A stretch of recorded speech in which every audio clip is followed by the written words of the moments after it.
Jareth Cade had taken jobs that most sane pilots refused. He'd ferried toxic or from asteroid belts where the rocks themselves seemed to bleed radiation. He'd smuggled gene-hacked predators through contested trade routes, their cages rattling like they could break free at any moment.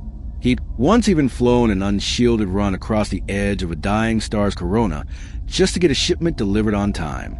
But nothing in his 22 years as a mercenary pilot ever began with the words he heard that night: "We need you to take a prisoner to the Black Nebula." The voice came through a scrambled hollow channel, flickering in pale green. The figure on the other side didn't bother with a name, just an ID code that Cade knew could be faked in a heartbeat. His eyes narrowed. The Black Nebula wasn't a place anyone mentioned casually. It was a name spoken in whispers in dive bars on forgotten moons, the kind of whisper that made conversation around you stop. Some swore it was just a warship converted into a prison, drifting at the edge of explored space. Others claimed it was far older than human space travel, something found rather than built and then repurposed. All the stories ended the same way. Nobody who went aboard stayed there by choice. "You understand where this is?" Cade asked slowly, leaning back in the worn pilot's chair of his freighter. "The Vigil's shadow." The voice on the other end didn't hesitate. "We know exactly where it is, and we'll pay triple your standard rate for an immediate run." Cade almost laughed. Triple his rate for one passenger? Too good, which meant too dangerous. But the Shadow's fuel tanks were nearly dry. The hull plating needed replacing, and his rations were down to flavorless protein bricks. "What's the cargo?" Cade asked, though the answer was obvious.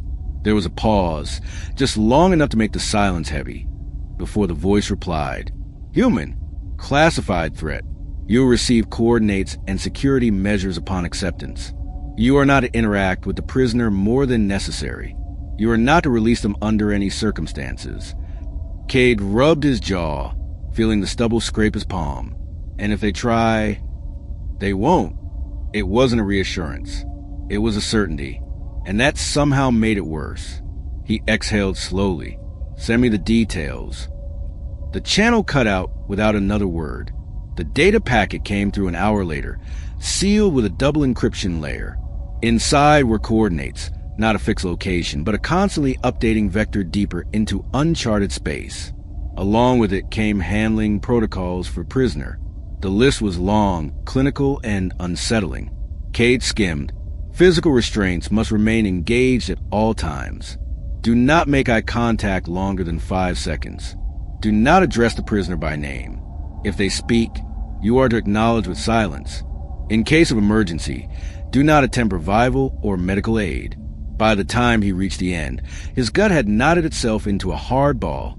He prepped the Vigil's shadow in silence. The soft of the ship's reactor, the only sound in the hangar bay. The freighter was an ugly patchwork of repairs, mismatched panels, scorch marks from near misses, and a cockpit that looked like it had been salvaged from 3 different ships. She was slow, but she kept them alive through jobs where faster ships hadn't made a home. The pickup point was a derelict docking station orbiting a dead ice world. No patrols, no transponders, no traffic. Just a soundless void. Cade docked, sealed his helmet, and stepped into the station's freezing corridor. The air smelled faintly metallic, as if something long dead had been left to rust. 2 figures were waiting by the airlock, both dressed in matte black armor without insignia. Their helmets had no visors, just smooth plates with a faint blue glow where the eyes should be. Between them, bound by thick carbon restraints and a shock collar, stood the prisoner.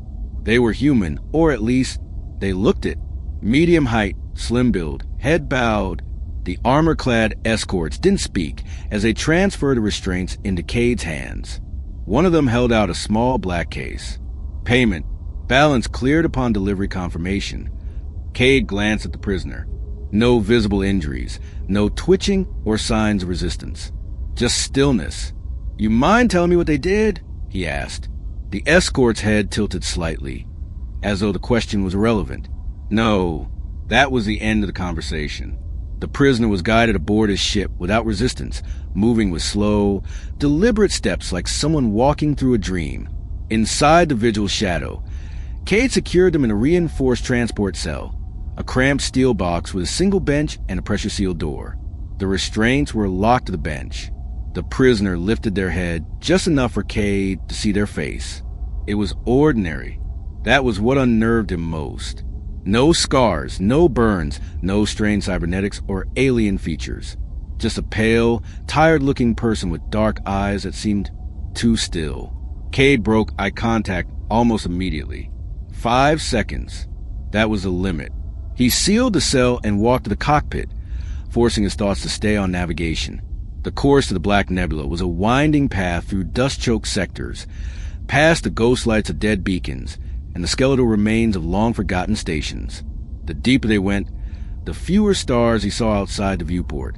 By the end of the first jump, space itself seemed darker. The job had only just begun, but already Cade felt the weight of it pressing against his skull. He'd ferried dangerous things before, living and otherwise, but this was different. The Black Nebula wasn't just a destination. It was a place people didn't come back from unless they were being paid to. And Jareth Cade had just signed himself up for the kind of job that might pay his bills but would haunt him long after credits were spent. Somewhere deep in the ship, the prisoners shifted slightly in their seat. The sound of the restraints clicking against the bench echoed faintly through the corridor. Cade told himself it was just the ship settling after the jump, but he didn't believe it. The coordinates updated again, pointing them farther into the dark. The Vigil's shadow ran quiet after the first jump. Too quiet. Jareth Cade was used to the subtle chorus of a working ship. The low hum of the reactor, the faint vibration in the deck plates, the occasional metallic groan when the hull flexed under temperature change. But now, the sound seemed muted, as though the very void outside was pressing its fingers against the walls, trying to smother every trace of life inside. He kept the lights dim, not for prisoners' sake, but because the further they traveled, the more the darkness outside seemed to swallow the stars, and bright lights made the cockpit feel like a fragile bubble. Every few hours, he checked on his passenger. The security feed in the cockpit streamed a constant view of the transport cell, a gray box lit by a single strip light. The prisoner barely moved. They sat with their wrists and ankles locked to the bench, head bowed, breathing so shallow it barely stirred the air. Cade had ferried killers before, pirates, war criminals, people who gutted entire colonies for profit, but they'd all had a presence, a kind of restless defiance or cold hatred you could feel from across a room. This one didn't radiate anything. No malice, no fear, just nothing. On the second day, the first disturbance happened. Cade was in the engine bay, checking the fuel output, when a faint click echoed down the corridor. Not the creak of the hull, not a drop tool, a deliberate click, like metal sliding into place. He froze, listening. The sound came again, steady, rhythmic. He followed it toward the transport cell. Through the small viewing slit in the door, he saw the prisoner. They hadn't moved position, but their head was now tilted back, eyes fixed on the ceiling.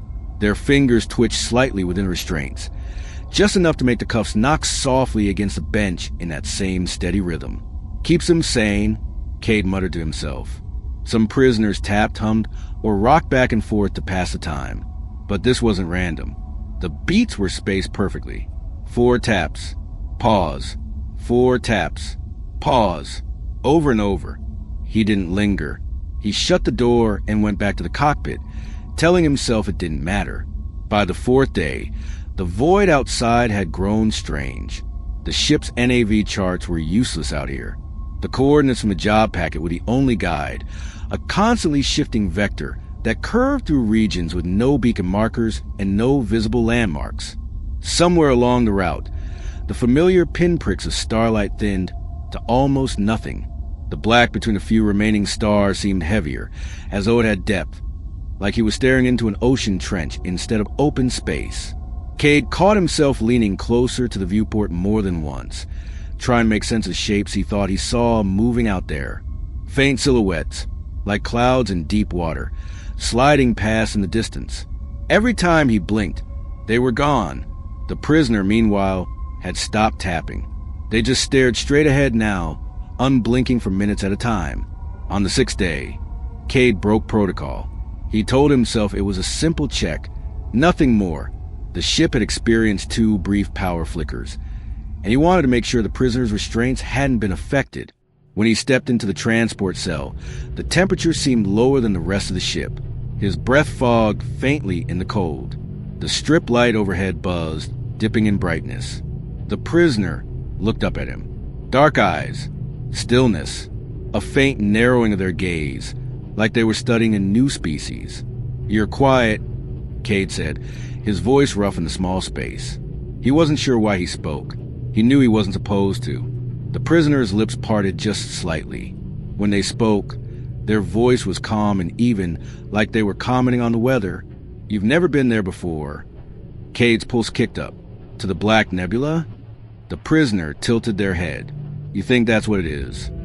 Something in their tone, not mocking, not threatening, just certain, made the air feel heavier. Cade straightened, forcing a shrug. "Doesn't matter what I think.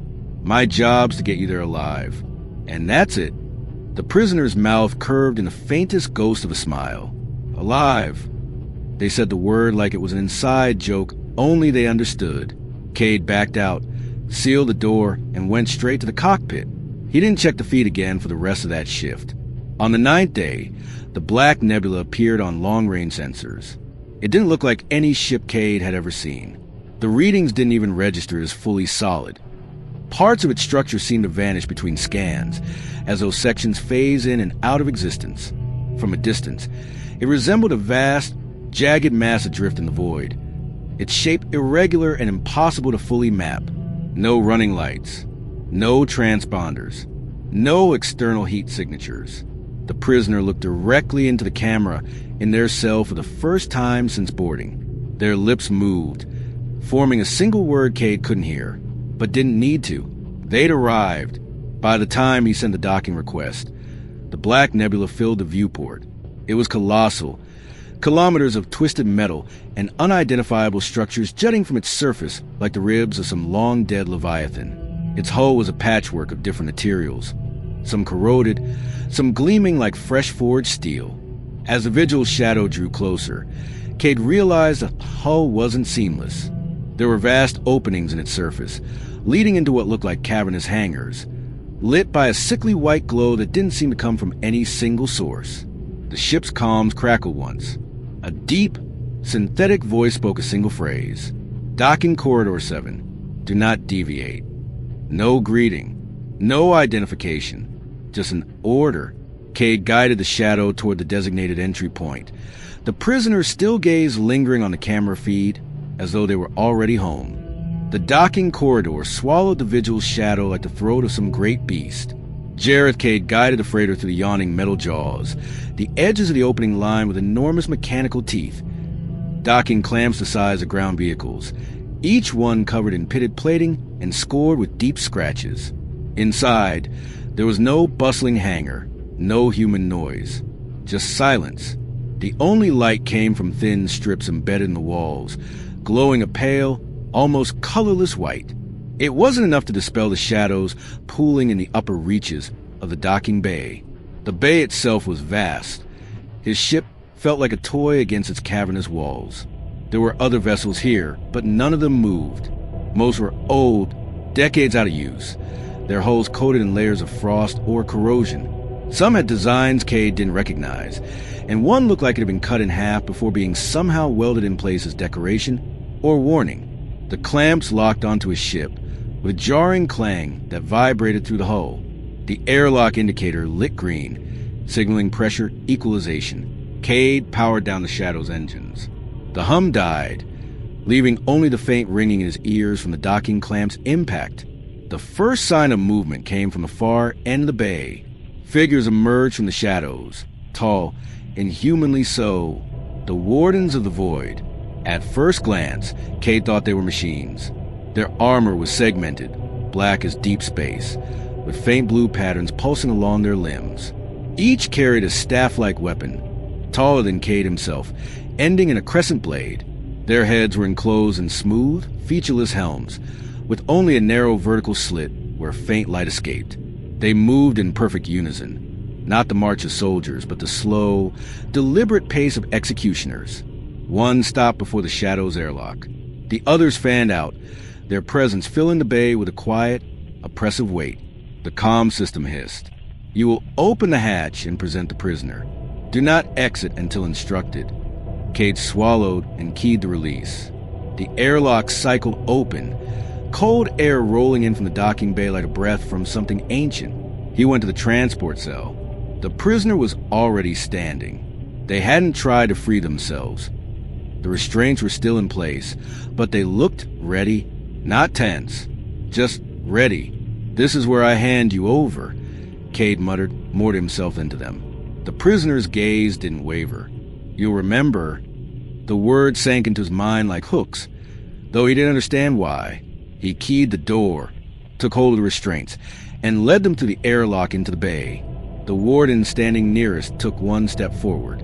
Even up close, Cade couldn't see any sign of a human face beneath the helm.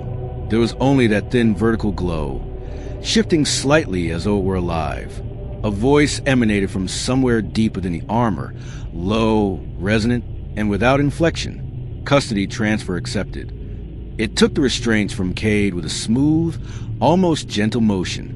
The prisoner didn't resist, didn't look back. Two other wardens moved forward, falling into step beside the first.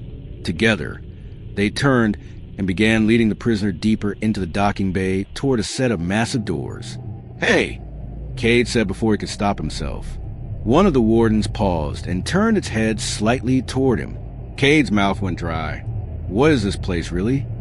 The pause lasted just long enough to make him regret asking. Then, "You will see enough." The warden turned away and continued walking. The massive doors opened with grinding roar, revealing a corridor that stretched beyond the limits of Cade's sight. For an instant, as the prisoner was led inside, Cade thought he saw shapes in the distant dark. Cages suspended above yawning pits, flickers of movement like shadows peeling themselves from the walls. Then the doors shut. A different warden stepped forward. This one was even taller, its armor etched with deeper blue patterns that pulsed slowly, like a heartbeat. "You will come with us to complete your exchange." "I've already handed them over," Cade said, glancing toward the shadow. "Credits transferred, deal's done."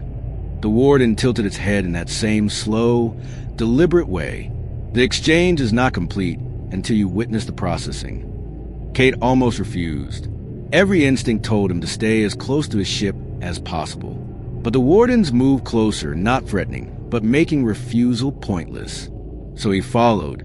The corridor beyond the bay was unlike anything he'd seen. The architecture was a mix of styles and materials, as though entire sections had been ripped from other ships and fused into the nebula's body. Some walls were smooth, dark metal that seemed to drink in the light. Others were rough stone, pitted and ancient, with carvings worn to near illegibility. There were no visible light sources, yet the halls were dimly lit. The illumination was sourceless, a dull gray glow that left shadows where they shouldn't be. They passed no windows, no viewports. Cade had the uneasy sense that once you entered the Black Nebula, you no longer saw the outside. The sound here was wrong, too. His footsteps echoed faintly, but the warden's movements made no sound at all. Somewhere deep in the ship, a low, steady hum vibrated through the walls, too low to be machinery, too steady to be natural. As they turned a corner, Cade's breath caught. A row of cells stretched along the corridor side. In them were prisoners, human, alien, and some things he couldn't even name. Some sat in silence, eyes hollow, skin pale under the dim glow. Others paced, their movements erratic, muttering or growling under their breath. One cell held a creature twice Cade's height, its skin translucent, muscles and veins visible beneath. It pressed a clawed hand against a barrier as he passed, its mouth opening in a slow, soundless snarl. Another cell was empty, but its floor was slick with something dark that reflected the glow in a way he didn't like. Cade kept his eyes forward. The wardens led him toward a massive set of doors at the end of the corridor. The hum grew louder here, almost a vibration in his bones. Beyond these doors, he suspected, was where processing happened, and he wasn't sure he wanted to see it. The doors opened with a grinding sigh, and a wave of cold air slid over Cade like the breath of something ancient. The chamber beyond was vast, but not in the way of a grand hall. It was cavernous industrial, its size serving no aesthetic purpose. Tiered walkways crisscrossed the open space, and far below them stretched a pit so deep that the bottom was swallowed by darkness. The air carried the tang of metal, oil, and something faintly organic, a rot that had been scrubbed but never erased. The wardens stepped inside, their weapons resting upright against their shoulders. Cade followed, boots clanging on the grated floor. From above, the pit's true purpose became clear. Down there, hundreds of prisoners labored under the constant gaze of patrolling wardens. Humans worked alongside alien species, some with additional limbs, others with eyeless faces or chitinous hides. They were shackled in pairs or groups, forced to haul massive chunks of raw material from one end of the pit to another. The material looked like stone, but occasionally it pulsed faintly, like it was alive. Those who stumbled or slowed were struck, not with the warden's bladed staves, but with sudden bursts of blue energy that crackled from devices mounted along the pit walls. The effect wasn't a simple stun. The victims convulsed violently, their bodies arching before collapsing into the filth, where others were forced to drag them back to their feet. Cade's stomach tightened. He'd seen work camps before, on worlds crushed under corporate rule, but nothing like this. This wasn't just forced labor. It was deliberate grinding down of body and will. Above the labor pit, suspended by thick cables, hung cages. Some were empty. Others held prisoners who were too weak or too broken to work. They lay in twisted positions, their skin drawn tight over their bones. A few muttered or twitched at unseen things. One cage swayed gently in the cold air. Inside, a prisoner pressed their face to bars, their eyes wide and unblinking as they followed Cade's movement along the walkway. When his gaze met theirs, they mouthed something. A single word. Run. The warden leading him didn't pause. They took him along the edge of the pit toward another section of the chamber. Here, the air grew warmer, thicker. The hum he'd heard since boarding the Black Nebula was louder now, almost a thrumming in his skull. They passed through another set of doors into what could only be described as a processing hall. Rows of narrow metal tables lined the floor, each one with restraints built into it. Prisoners lay on some, their limbs locked in place. Above each table hung a cluster of mechanical arms tipped with needles, saws, and other implements Cade didn't recognize, or didn't want to. On the nearest table, a prisoner screamed as a set of thin metal prongs descended toward their face. The sound was cut short by a hiss of gas from a side port, and their body went limp. The machinery went to work in silence. The only sounds of clicks of servos and the faint, wet noises of flesh being opened. Cade looked away, swallowing hard. This is how they're processed? He asked, his voice low. The warden nearest him didn't turn. This is where they are prepared. Prepared for what? The warden didn't answer. They moved on to a third chamber. Here, the prisoners weren't working or restrained. They were fighting.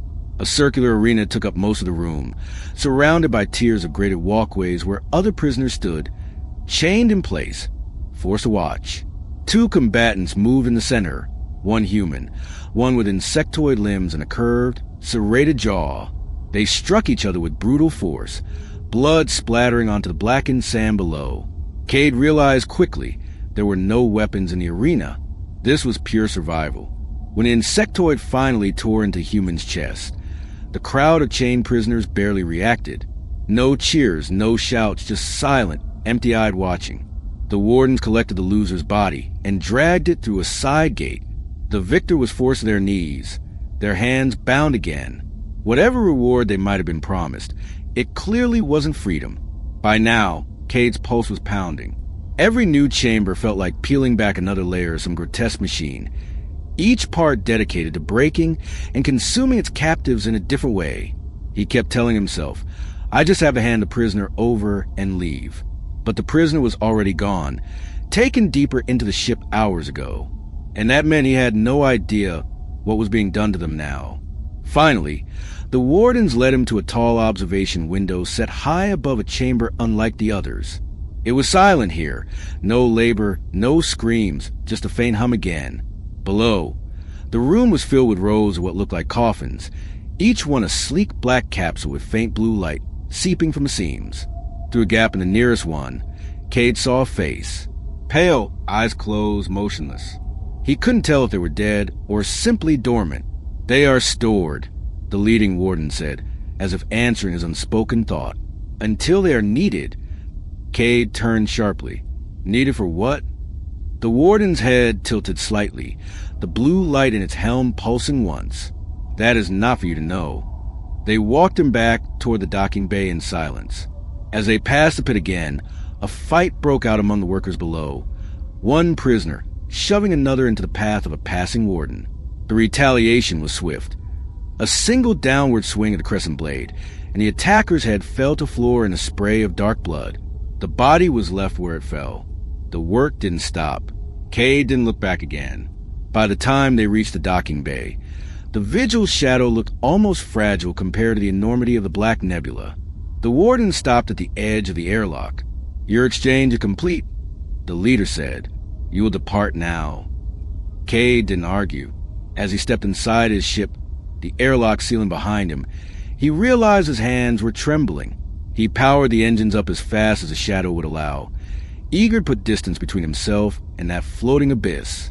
But as he lifted off, the image of those silent coffins, and the prisoner's calm voice saying "you'll remember," stayed with him. The clamps released the Vigil's shadow with a deep metallic thud that echoed through the ship's frame. Jareth Cade's fingers hovered over the controls for only a heartbeat before he gunned the engines. The thrusters flared, pushing the freighter out of the docking corridor and into the yawning black outside. No farewell from the wardens. No confirmation code. No final inspection. Just a sense that they had already forgotten him. Or worse, that they hadn't forgotten at all and simply didn't care whether he lived or died. As the shadow drifted clear of the Black Nebula's hull, Kay got his first real look at the ship from a distance. It was worse than he'd imagined. The hull sprawled in all directions, a patchwork of jagged towers, spines, and irregular shapes that looked more like a carcass picked clean by scavengers than any design a shipwright would claim. It was too large to take in at once, the far edges fading into darkness until they seemed to dissolve completely. Parts of it pulsed faintly, like veins carrying some slow, alien heartbeat. And every so often, a deep shadow would move across its surface. Not the passage of a warden patrol ship, not a shifting light, but something vast crawling beneath the outer plating. Cade didn't watch for long. The navigation vector appeared on his display, plotting a course back into map space. He engaged the first jump sequence, but the hyperdrive took longer than usual to warm up. That was when he heard it, a faint sound just behind him. He turned sharply, scanning the cockpit. Empty. The hatch to the corridor was closed. It had sounded like tapping. 4 beats. Pause. 4 beats. Exactly like in the transport cell. Cade told himself it was just the hull cooling from the docking clamps. Ships creaked. They groaned. It was normal, but he checked the ship's internal sensors anyway. No other life signs. No unexpected movement. Nothing in the hold. The jump drive came online with a muted whump. The stars outside stretched into thin white lines, and the Black Nebula vanished from view. The moment it was gone, the tension in his shoulders eased slightly, but only slightly. His mind kept replaying what he'd seen inside. The labor pits, the cages, the silent coffins. And the way the prisoner had looked at him before being led away, calm as though they'd been returning home. You'll remember. Over the next few days, Cade forced himself back into routine. Ship maintenance, fuel checks, short-range scans, anything to keep his hands and mind busy. But the void didn't feel the same anymore. Every shadow against the stars seemed heavier, like it might peel itself free and follow him. Every silence in the ship's hum felt like the moment before a whisper. And at night, if you could call it night in space, he sometimes dreamed of the Black Nebula's corridors. Only in the dream, they didn't end. He'd walk past the same cells over and over, the same prisoners staring out with hollow eyes, until he realized he was one of them. On the 6th day since departure, his comm system flickered. It wasn't a transmission, at least not one the shadow systems could identify. Just a burst of static that resolved for a split second into a sound. 4 taps. Pause. 4 taps. The same pattern. Cade froze, staring at the console. The signal cut out, leaving only the steady hum of the ship. When he finally reached the edge of map space, a refueling station appeared on sensors. Standard civilian structure, bright lights, chatter on open comms. Safe. He docked, took on supplies, and even tried a drink at the station's bar, but the voices around him felt distant, muted. Every time someone passed too close behind him, he found himself tensing, half expecting to see a featureless black helm when he turned. He left after an hour, unable to shake the sense that he didn't belong here anymore. The Vigil's shadow slipped back into the void, her course set for the next job. But Cade knew, with a kind of certainty you couldn't reason away, that some part of him had never really left the Black Nebula. And if the prisoner's words had been a warning, not a threat, then maybe they hadn't been speaking about the horrors inside the ship. Maybe they'd meant the truth he carried now. Once you've seen it, once you've walked its halls, the Black Nebula never lets you go.